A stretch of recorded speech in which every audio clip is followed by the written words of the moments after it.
देखो, आप यहाँ पर आए हो, इसे चिकित्सालय समझ के बिल्कुल नहीं आना। ना तो ये कोई हॉस्पिटल है, ना ये कोई सेंटर है, ना आयुर्वेद का सेंटर है किसी भी प्रकार का। ये एक छोटा सा ज्ञान का केंद्र है।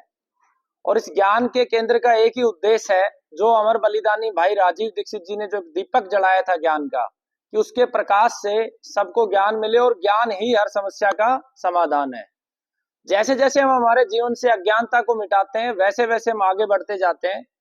भले ही जीवन का कोई भी विषय हो, उसकी प्रत्येक समस्या का समाधान केवल ज्ञान है। चिकित्सा का विषय हो, परिवार का विषय हो, उद्योग का विषय हो, व्यापार का विषय हो, प्रत्येक विषय का समाधान ज्ञान है।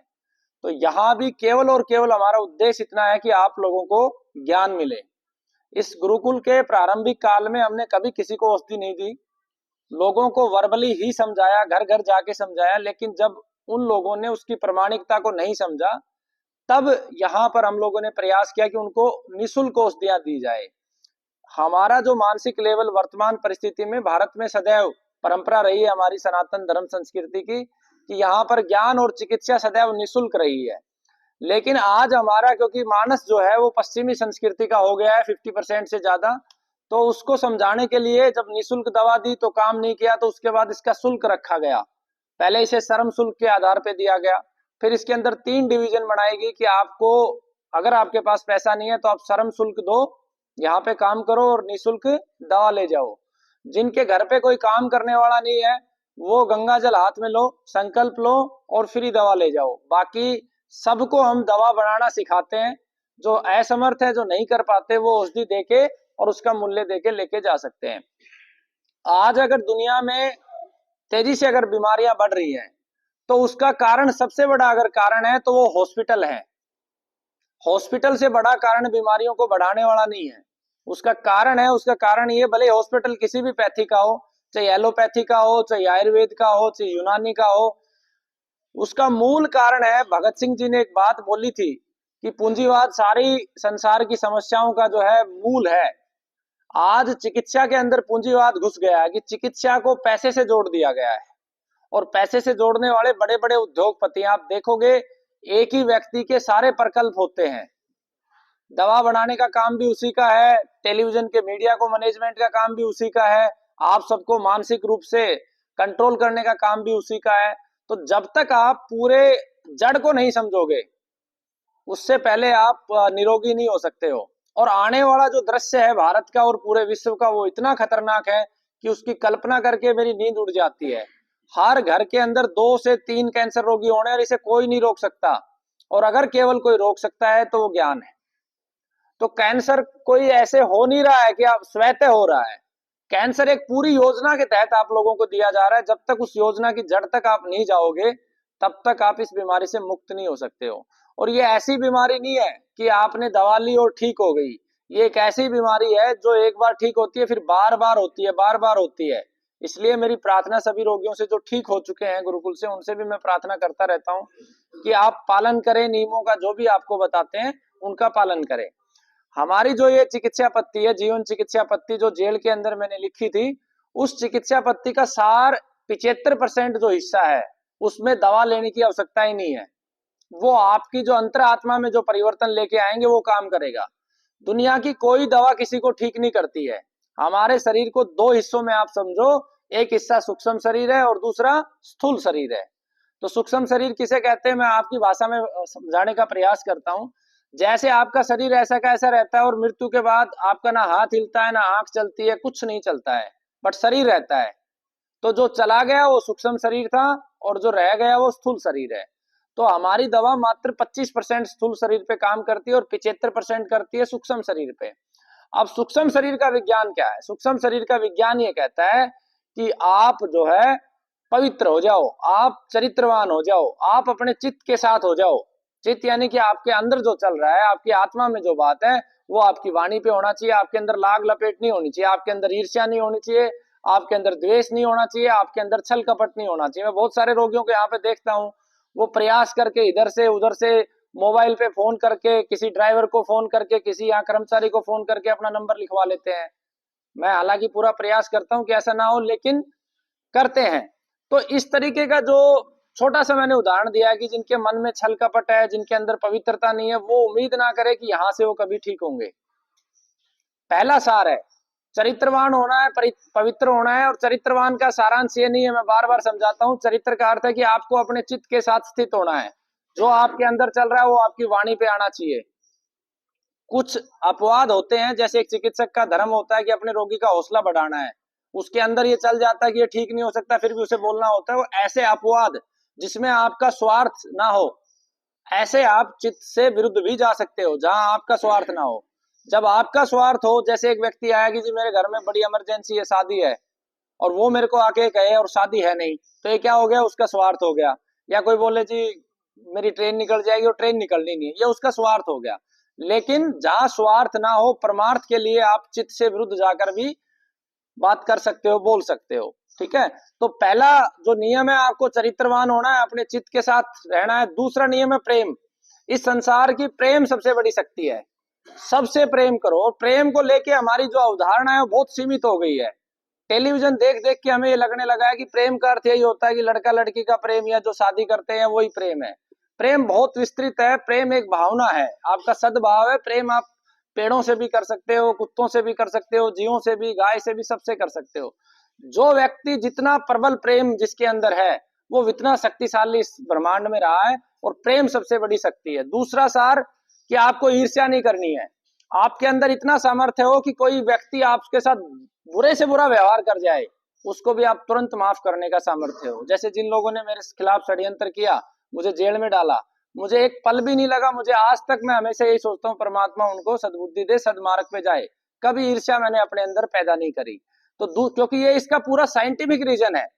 जैसे जैसे व्यक्ति अपने शरीर के अंदर ईर्ष्या पैदा करता है, वैसे वैसे व्यक्ति स्वयं नष्ट होता जाता है। उदाहरण के लिए, आप यहाँ बैठे हो और आपकी ईर्ष्या, जैसे सास बहू में ईर्ष्या सबसे ज्यादा होती है। सास यहाँ पे बैठी है, बहू 200 किलोमीटर दूर बैठी है, वो 200 किलोमीटर दूरी के बावजूद भी वो अपने आप को नष्ट कर रहे हो दूसरे ईर्ष्या करके। को माफ करना है। तीसरा, आपको कर्म करना है। में जितने कर्म है वो सारे कर्म अच्छे, लेकिन कुछ कर्म ऐसे होते हैं जो आपको सुख देते हैं, जो आपको संतुष्टि देते हैं। उन कर्मों को हमें ज्यादा करना चाहिए जिससे दूसरों का भला होता है। कार्य सबके समान है। ऐसा नहीं है कि भाई जो लैट्रिन साफ कर रहा है वो देश के प्रधानमंत्री से छोटा है, दोनों समान है। लेकिन कुछ कार्य ऐसे होते हैं, जैसे मान लो आपने किसी गरीब व्यक्ति की मदद कर दी, आप कोई अनाथ बच्चा है उसको पढ़ा दिया, कार्य वो श्रेष्ठ हो जाता है एक दूसरे कार्य के मुकाबले। केवल खुद के व्यक्तिगत स्वार्थ के लिए कार्य कर रहा है और एक जनहित के कल्याण के लिए कार्य कर रहा है, दोनों कार्य में भेद हो जाता है। तो दूसरे के कल्याण का कार्य भी आपको करना है। और उसके लिए जो सर्वश्रेष्ठ होता है कि हमें, जो जीव है, जितने भी हमारी जीव है, वनस्पतियां, उनकी रक्षा के लिए जो हम काम करेंगे वो सबसे श्रेष्ठ होता है। तो उस पर आपको फोकस रखना है, पेड़ पौधों के पास समय बिताना है। ये मूल चीज, पहली जो परिवर्तन आपको अपने जीवन के अंदर लेके आना है। अगर ये परिवर्तन लेके आ सकते हो, छल कपट मिटा सकते हो, द्वेष ईर्ष्या मिटा सकते हो, सत्य के मार्ग पे चल सकते हो, तो ये दवा आपको निश्चित रूप से काम करेगी। इतना मैं आपको पूर्ण विश्वास के साथ कह सकता हूं। पिछले 4 वर्षों में, इस संस्था को 5 वर्ष हुए हैं यहाँ कार्य करते हुए, दवा देते हुए। वैसे वर्बली तो 10-15 साल हो गए हैं, लेकिन स्थायी रूप से औषधि के रूप में आपको देते हुए 5 वर्ष हुए हैं। और इन 5 वर्षों में जो 100 साल पुरानी संस्थाएं थी, जो 150 साल पुरानी संस्थाएं थी, उन सब संस्थाओं को 4 बार इस संस्था ने परास्त किया है। परास्त करना उचित शब्द नहीं है, लेकिन चिकित्सा में जो प्रतियोगिता होती है उसमें 4 बार उनको और एक बड़े अंतर के साथ हराया है। जैसे पीछे शनिवार को जो प्रतियोगिता थी, उसमें हमारे 1082 जो लोग हैं हमारे यहाँ से ठीक हुए, जिनकी रिपोर्ट सामान्य हुई, उसमें से 300 के करीब रिपीट हुए। लेकिन 1082 के बाद अगर दूसरा आंकड़ा था, तो वो आंकड़ा पतंजलि के फाउंडर डॉक्टर का था, और उसके बीच में गैप 800 से ज्यादा का था। तो ये केवल और केवल इस जीवन चिकित्सा पत्ती से हुआ, क्योंकि जिन रोगियों ने हमारी बातों को माना, 100% माना, वो आज 5 साल से, जिनको 30 दिन की लाइफ डॉक्टरों ने बोला था, आज वो 5 साल से जिंदा है। मृत्यु उसी दिन हो जाती है जिस दिन आप भय में आ जाते हो। भय का नाम दूसरा मृत्यु है, और भय मुक्ति परमार्थ का कार्य जीवन है। अपने जीवन को, आनंद को कभी समाप्त नहीं करना है, हमेशा आनंद में रहना है, हमेशा खुश रहना है। बस इतना ध्यान करना है कि मेरी वजह से किसी दूसरे को दुख ना हो। ऐसे तो देखो आप खुश रहोगे तो ये संसार ऐसा हो गया कि आपको खुश देखना ही कोई नहीं चाहता है, आपकी खुशी किसी को बर्दाश्त ही नहीं होती है। लेकिन आपको क्या करना है कि भाई मेरी वजह से तो ये दुखी नहीं हो रहे हैं, अब नाजायज कोई दुखी हो तो मैं क्या कर सकता हूँ। जैसे मैं ये प्रतियोगिता करवाता हूँ, इससे सारे हॉस्पिटल दुखी होते हैं, लेकिन मैं क्या देखता हूँ भाई एक डॉक्टर का धर्म क्या होता है, समाज में सच आए ना। हम क्रिकेट की प्रतियोगिता करते हैं, उस प्रतियोगिता में श्रेष्ठ क्रिकेटर का चुनाव करते हैं, हॉकी की करते हैं, कबड्डी की करते हैं, कुश्ती की करते हैं, तो हम चिकित्सकों की क्यों नहीं करते, जो जीवन से जुड़ा है। और आज तक हमारे देश में अंधकार है और पूरे विश्व में अंधकार है। आप देखोगे घर हर गांव में, तीसरे गांव में डॉक्टर बने बैठे हैं, रोज किसी के पास चले जाओ बोला जी हाँ जी चुटकियों में ठीक कर देंगे, 7 दिन में ठीक कर देंगे, एक झाड़े में ठीक कर देंगे, 15 दिन में ठीक कर देंगे, महीने में ठीक कर देंगे, फलाने दरबार में अर्जी लगा लो, पर्ची निकलवा लो, पता नहीं क्या क्या चल रहा है। तो मेरा आपको समझाने का भाव ये है कि जो बीमारी है वो बहुत जल्दी ठीक होने वाली नहीं है। 6 महीने 8 महीने लगेंगे, और 8 महीने लगने के बाद भी आपको जिंदगी भर जो भावना मैंने दी है उस भाव के साथ अपने को जीना है। जो खाने पीने का मैं आपको बताऊंगा उसी को आपको पालन करना है। आप उससे थोड़ा सा भी इधर होगे तो गिर जाओगे, ठीक है। तो ये मूल सार आप लोगों को करना है। एक और महत्वपूर्ण बात आपको बताऊं कि जरूरी नहीं है कि आप यहीं से ठीक होके जाओगे, लेकिन जहां से भी आप दवा लो प्रमाणिकता से 20 रोगियों की सूची मांगो कैंसर के लिए कि आपने 20 ठीक किए तो बताओ। वो आपको बहुत घुमाएंगे, कहेंगे देखो ये वीडियो देख लो। वीडियो का खेल इतना गंदा चलता है हमारे देश में, किसी भी पत्रकार को आप 20,000 रुपए दे दो, 30,000 रुपए दे दो, आपको गारंटी से आपको ऐसा घोषित कर देगा कि आपसे बड़ा कोई है ही नहीं। सिर्फ 20-30 हजार रुपए का खेल है। और रोगी क्या होता है, किसी भी फर्जी लोगों को बैठा देते हैं। मैंने जब प्रतियोगिता करी तो लोगों ने फर्जी डाटा दिया कि एक व्यक्ति को 500 रुपए दे दिए और बोल दिया कि भाई बोल देना मेरा कैंसर था यहां से ठीक हुआ। ऐसे ऐसे वीडियो बनाए जाते हैं।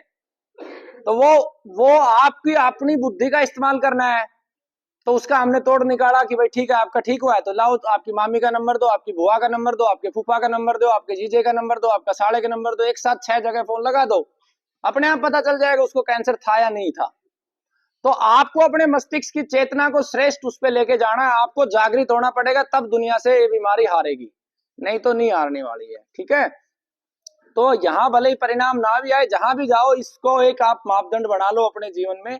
और इस तरीके की प्रतियोगिताएं, सम्मान समारोह आप सब लोग आयोजित करोगे तो निश्चित रूप से हमारी आने वाली पीढ़ी बचेगी, नहीं तो हमारी आने वाली पीढ़ी हॉस्पिटलों में ही जाने वाली है। आप ईमानदारी से देखो, इस देश में हर बजट के अंदर 8-10 एम्स बढ़ जाते हैं, क्या बीमारियां कम हो रही है? जितने हॉस्पिटल बढ़ेंगे आप देखते जाना उतनी बीमारियां बढ़ती जाएंगी। 50% जो आपकी आबादी है हॉस्पिटलों में रहने वाली है, क्योंकि आपने खाना खराब कर लिया, आपने हवा खराब कर लिया, आपने पानी खराब कर लिया, आपने विचार खराब कर लिए। तो ये सारे परिवर्तन आप लोगों को करने हैं। 3 चीजें इन्होंने जो वीडियो आपको दी है, अगर वीडियो नहीं भी मिली है तो वो वीडियो, मेरी प्रार्थना है जो रोगी आया वो भी ले, रोगी के साथ जो आए वो भी ले। आपको एक क्लास का लिंक देंगे जिसमें सप्ताह में 3-4 दिन, जैसे मैं फ्री होता हूँ क्लास चलती है, उसमें आपको अटेंड करना है। अगर आप ये सब चीजें कर लोगे तो आपका परिवार बच जाएगा, आने वाली पीढ़ी बच जाएगी, ठीक है। जो बीमारी के कारण है, कैंसर के कारण है, वो उस बोर्ड पे लिखे हुए वो सारे पढ़ने हैं आपको, वीडियो में भी बताया है। एक पुस्तक का पीडीएफ आपके पास आएगा, उसमें प्रमाणिक रूप से 500 रोगियों का डाटा है। पहले वाली पुस्तक में 500 का था और अब उसके बाद 82 के आसपास और रोगी ठीक हुए हैं। वो तीसरी पुस्तक में उसका डाटा आपको मिलेगा। आप जिस भी क्षेत्र के हो वो मुझे बताएं, आपकी तसल्ली के लिए मैं आपको रोगी बताऊंगा कि वो रोगी ठीक हुआ है, आप उसके घर जाओ, बात करो, अपनी पूरी तसल्ली करके फिर आप चिकित्सा प्रारंभ करो। तो पहले कारण हटाने हैं, उसके बाद क्या खाना है और क्या नहीं खाना है वो वीडियो में बताया है, वो आपको करना है। खाने के मामले में रोगी के परिवार के लोग समझते हैं कि जितना परहेज कराएंगे उतना जल्दी ठीक होगा। परहेज का भाई ये अर्थ नहीं होता उसको खिलाना नहीं है, आपको उसको श्रेष्ठ खिलाना है। कैसे खिलाना है? जैसे आपके घर में पहली बार जमाई आता है ना, उसकी कैसे खातिरदारी करते हैं, ठीक उसी तरीके से कैंसर रोगी की हर दिन खातिरदारी करनी है आपको। खातिरदारी का मतलब है जो चीजें मैंने बताई हैं उनको उसी रूप में, और खाना खुद से बनाना है, नौकरानी के हाथ से खाना नहीं बनवाना है। आपकी रोगी की माँ बनाए, रोगी की पत्नी बनाए, रोगी की बहन बनाए, लेकिन परिवार के लोग खाना बनाए, उससे उसमें ऊर्जा का प्रभाव होता है, ऊर्जा बढ़ती है, तब जाके रोगी ठीक होता है। और अच्छी अच्छी चीजें जो जल्दी ठीक कर सकती है वो किताबें के अंदर लिखी हुई है, वो सारे के सारे आपको पालन करना है, ठीक है। दवा के नियम मैंने बता दिया। जिन लोगों को जल्दी है बहुत ईमानदारी से वो जल हाथ में लेंगे और संकल्प लेंगे कि 5 पेड़ लगाएंगे और आखिरी सांस तक उन पेड़ों को पालेंगे, तो वो जल्दी दवा लेके जा सकते हैं, ठीक है। तो ये सारी चीजें मैंने बताई, इनका आपको ध्यान करना है बस।